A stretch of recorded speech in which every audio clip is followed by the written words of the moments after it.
नमस्कार. आज तुमच्या एकत्र येणे हा एक विलक्षण योग तुम्ही अनुभवत असाल.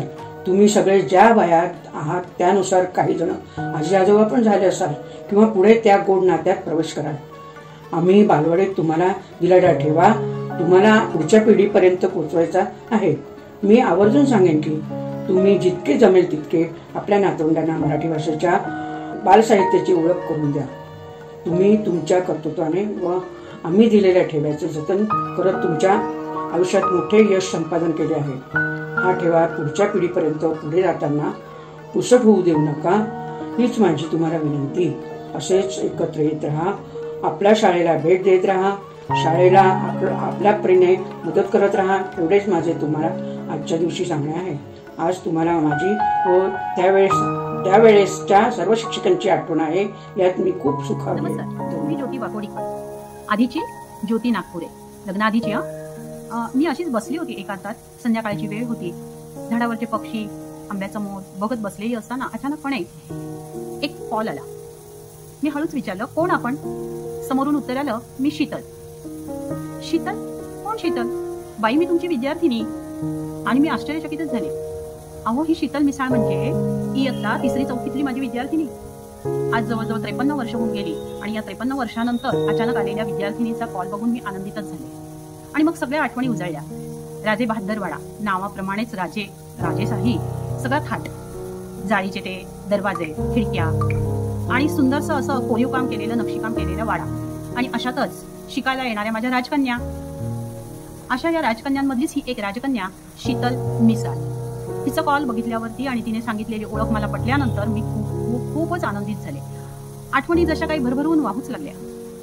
आताच्या वातावरणात आणि पूर्वीच्या वातावरणात किती फरक आहे हे माझं मनाचा द्वंद्व सुरू झालं. शीतलनी इतक्या वर्षानंतर आठवण केली आणि मग या आठवणीमध्ये जुने मित्र, मैत्रिणी, आमच्या जुन्या माझ्या बरोबरीने सहकारी करणाऱ्या सहकारी शिक्षिका, या सगळ्यांची आठवण मला झाली. एकतारे मॅडम, सुनीता ठाकूर, मी, गायकवाड आणि इतर अशा काही शिक्षिका आम्ही इयत्ता 3री-4थी पर्यंत शिकवत होतो. आवटेबाई या मुख्याध्यापिका होत्या.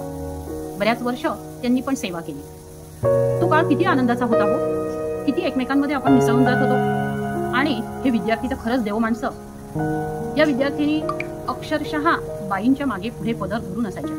आणि या विद्यार्थिनी माझ्या अतिशय गोड, लागवी. मधली सुट्टी झाली की, बाई डबा खा ना, आमच्यात बसा ना, आम्ही सगळे मिळून डबा खात असू. त्याचबरोबर अभ्यासातही हुशार.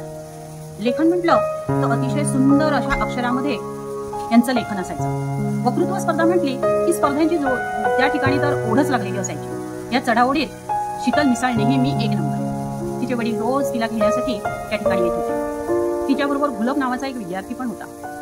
हा गुलाब विद्यार्थी सुद्धा अतिशय हुशार. सगळ्या हुशार मुलांची आणि वर्गामध्ये नटखट असलेल्या मुलांची नेहमी डोक्यामध्ये ओळख राहते. आज एवढ्या 56 वर्षामध्ये मी अशा काही विद्यार्थ्यांना लक्षात ठेवलेल्या आहे.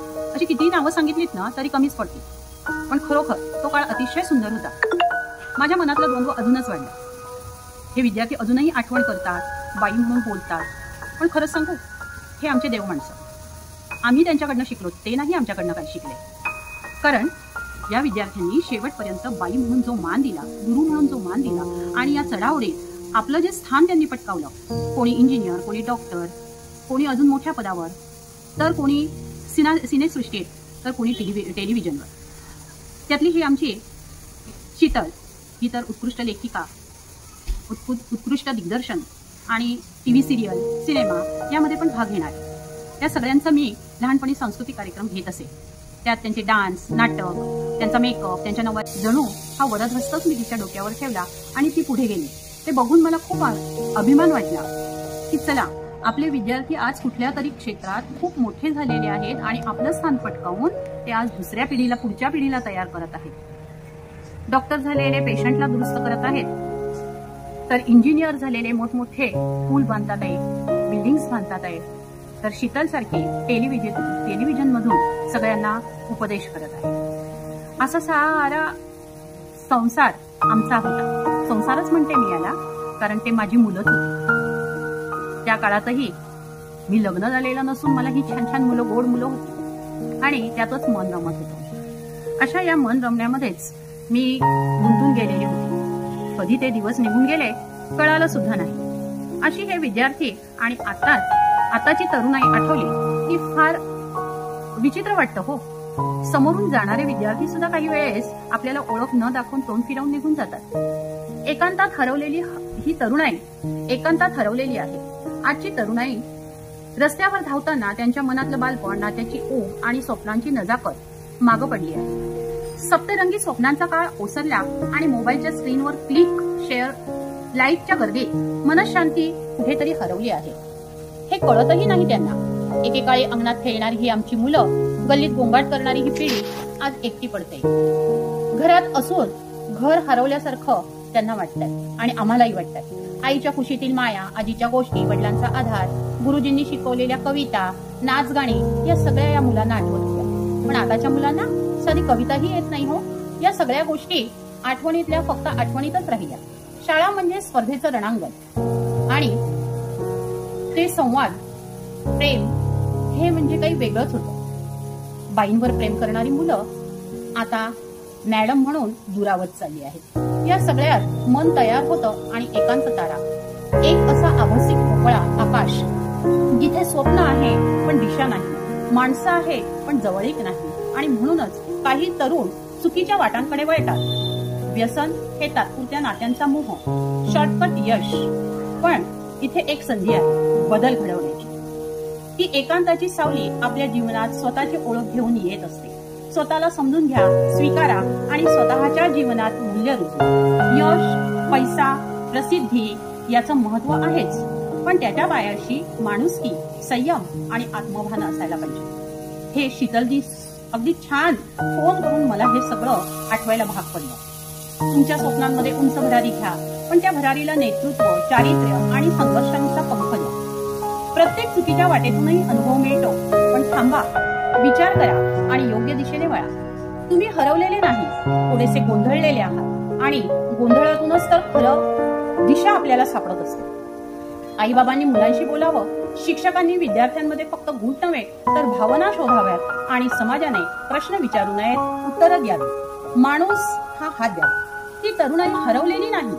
तू ठीक आहेस, तुझ्या मनातलं सगळं मला सांग बाळा, मी तुझा मित्र, मी तुझी मैत्रीण, तुझं आयुष्य सुंदर होऊ शकतं असं त्यांच्याशी बोला. मायेनं, मिठीनं त्यांना हातात घ्या. पण हे करायला आजकालच्या आईवडिलांना सुद्धा वेळ नाही आणि शिक्षकांना पण नाही. हे शिक्षक फक्त पुस्तकी ज्ञान देत आहेत, पण आमच्या काळात तसं नव्हतं हो. मात्र इतका जीवाभावाचा सलोखा होता की या पण आमच्या काळात तसं नव्हतं हो. मात्र इतका जीवाभावाचा सलोखा होता की या मुलांना बाईंच्या जागी आईच दिसायची. आणि हेच तर खरं आमचं विश्व होतं. आणि म्हणूनच ही सुंदर पिढी घडली. आताच्या पिढीकडे पाहिलं तर खूपच वेगळेपणा आलेला आहे. आणि हा वेगळेपणा टाळायचा असेल तर आपण एकमेकांना समजून घ्या, स्वत्व जागं करा आणि आपण काहीतरी चांगल्या मार्गाला होण्याचा उद्देश समोर बाळगा. धन्यवाद. आजच्या स्नेहमेळाव्यास सगळ्यांना खूप खूप शुभेच्छा आणि तुम्हा विद्यार्थ्यांना अनेक उत्तम आशीर्वाद. 1981 ची जुनी बॅच आज स्नेहमेळावा आयोजित करते आहेत. तेव्हाचे लहान विद्यार्थी आज तुम्ही सर्वार्थाने खूप मोठे झालेले आहात. तुमच्यापैकी काही जणांनी मला ओळखले देखील असेल. मी सौ स्मिता ठाकूर.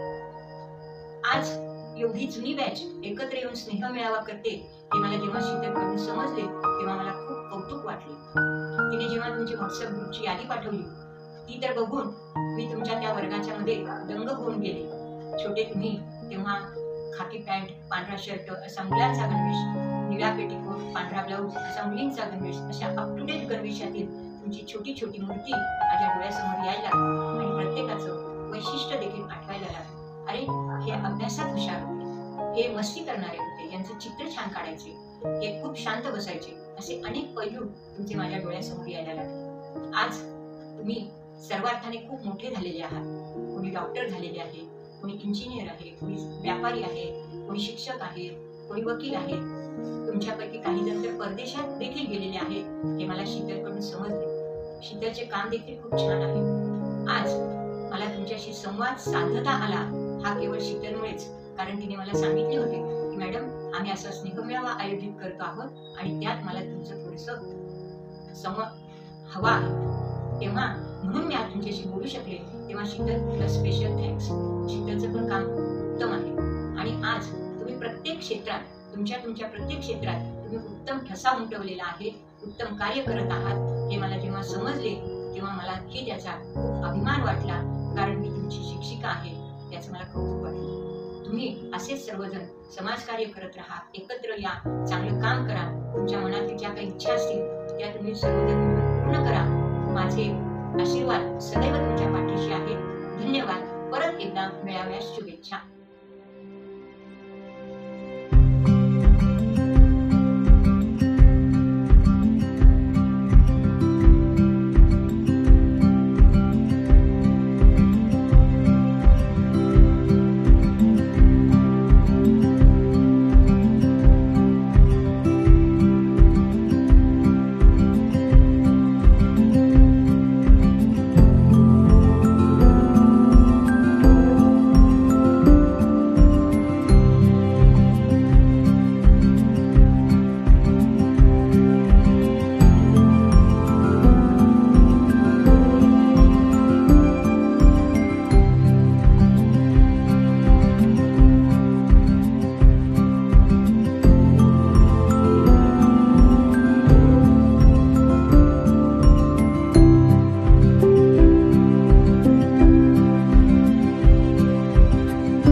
जीने मरने की